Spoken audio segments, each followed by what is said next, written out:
Un estruendo atraviesa la atmósfera cargada de voces y rumores en la antigua ciudad de Corinto. Los comerciantes intercambian mercancías traídas de lugares remotos, mientras los ciudadanos se congregan en las bulliciosas calles con un aire de algarabía y discusión constante. En medio de aquel trajín cotidiano, emerge la historia de una carta que llegó a resonar con fuerza en los corazones de los creyentes de esta comunidad.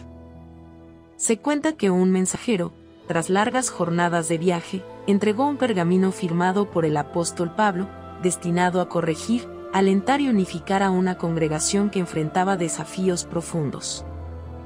Sus palabras, llenas de vehemencia, afecto y, sobre todo, dirección espiritual, han sido conservadas a lo largo del tiempo bajo el nombre de Corintios 1.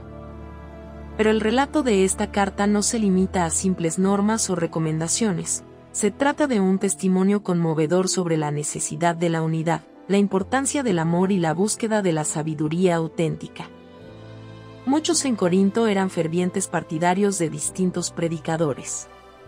Unos se jactaban de seguir a Pablo, mientras otros preferían a Apolo o a Cefas, y esta rivalidad provocaba divisiones internas. Aquel pergamino, entonces, fue un intento revolucionario por devolverlos a lo esencial, recordándoles que todos servían a un mismo Dios y que no tenía sentido luchar por demostrar cuál líder era mejor. Su lectura fue un bálsamo para quienes anhelaban la paz, pero también un desafío para quienes se aferraban con orgullo a sus posturas. Así, cada línea de la carta invitaba a reflexionar sobre la necesidad de la humildad y el valor de reconocer que todos formamos parte de un cuerpo espiritual donde cada órgano resulta imprescindible. La gente comenzó a congregarse en patios destartalados y en salones de reuniones para escuchar la carta leída en voz alta. Cada párrafo encendía chispas de asombro o de cuestionamiento. Los pasajes que hablaban sobre la importancia de la sabiduría parecían escarbar en cada conciencia, recordándoles que no es la apariencia lo que determina el valor de una persona, sino la disposición de su corazón. La ciudad, conocida por sus intensas discusiones sobre filosofía y conocimiento, se encontraba de pronto frente a un texto que afirmaba que la verdadera sabiduría no consistía en saberse todas las teorías ni en ganar debates intelectuales, sino en la profundidad de la fe y la sencillez de confiar en algo más grande que cualquier ego humano. A medida que las reuniones se hacían más frecuentes, la tensión en algunos crecía. Todavía había quienes defendían sus bandos con retórica encendida. Sin embargo, los más receptivos dejaban que las enseñanzas de Pablo penetraran en su espíritu. La carta hablaba con fuerza acerca de la centralidad de la cruz y de cómo, para muchos, ese mensaje podría parecer insensato. Para Pablo, aquella aparente insensatez era en realidad la máxima muestra de sabiduría divina. La victoria más grande procedía del sacrificio y la entrega, no de la gloria terrena ni del prestigio efímero. Un mensaje así sacudía los cimientos de una ciudad donde la exaltación pública y las rivalidades también se colaban en la fe. Las palabras del apóstol eran directas y, a la vez, llenas de afecto. Hablaban de una comunidad que debía reconocerse como templo de un mismo espíritu, donde cada uno tenía dones y llamadas distintas, pero todo provenía del mismo Señor. Fue precisamente en Corintios 1 donde surgió la magnífica imagen del cuerpo de Cristo, ese cuerpo casi místico en el que, si un miembro sufre, los demás también sufren, y si un miembro es honrado, todos se gozan.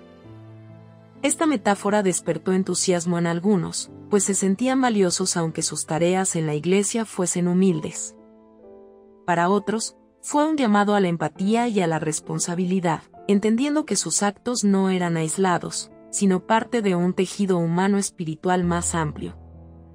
Con el correr de los días, la carta fue desmenuzada en cada reunión, y su sección dedicada al amor resonó con una fuerza especial.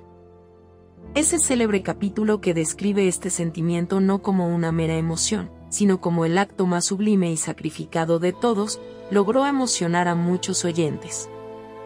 Se decía que el amor era paciente, bondadoso, que no envidiaba ni presumía, y que no guardaba rencor. Fue como si un soplo de nueva vida inundara a la congregación, recordándoles que la meta de la comunidad cristiana era manifestar ese amor en las acciones diarias, en la convivencia y en la comprensión mutua. En una ciudad que podía ser despiadada con los más débiles, esas palabras proponían un cambio radical de mentalidad. No obstante, también hubo confrontaciones. Pablo no dejó de advertir sobre comportamientos inmorales, peleas y envidias que podrían destruir la unidad tan anhelada. Instó a los corintios a no dejarse arrastrar por las costumbres licenciosas que a menudo brillaban con atractivo en la ciudad. La disciplina, el autocontrol y la fidelidad eran temas centrales que, al principio, incomodaron a quienes no querían renunciar a los placeres desenfrenados.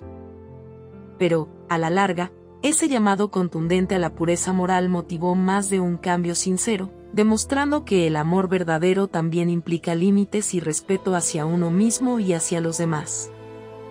La imagen de la Cena del Señor, tan importante en la práctica cristiana, cobró un nuevo sentido. Pablo les recordó que esta cena no debía convertirse en un banquete de excesos donde unos se hartaban y otros pasaban hambre, sino en un acto de comunión donde todos fueran iguales ante quien los había amado primero. La carta, con sus señalamientos y consejos directos, pretendía educarlos en el valor de la generosidad y de la importancia de compartir. Poco a poco, la sociedad corintia empezó a comprender que las diferencias sociales y económicas no debían fracturar su unión, y que la base de la hermandad cristiana se forjaba en la mesa compartida con humildad. El co-managing de la carta llegó cuando muchos ya se encontraban ansiosos por escuchar el desenlace.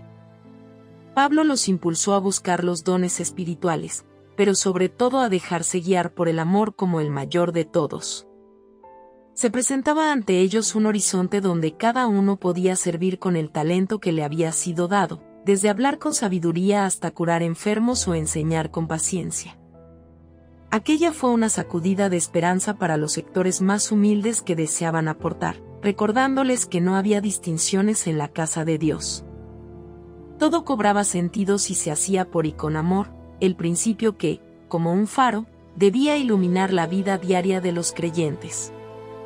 El final de la lectura dejó un profundo silencio, roto luego por murmullos de aprobación y promesas de cambio. La carta conocida como Corintios 1 marcó un antes y un después en esa congregación convulsa que parecía dispuesta a fragmentarse en pedazos. Con el paso del tiempo, aquel pergamino siguió leyéndose, repasándose y atesorándose en multitud de iglesias y hogares. Sus enseñanzas sobre la humildad, el servicio, la sabiduría verdadera y la fuerza transformadora del amor han trascendido los siglos y continúan guiando a generaciones enteras.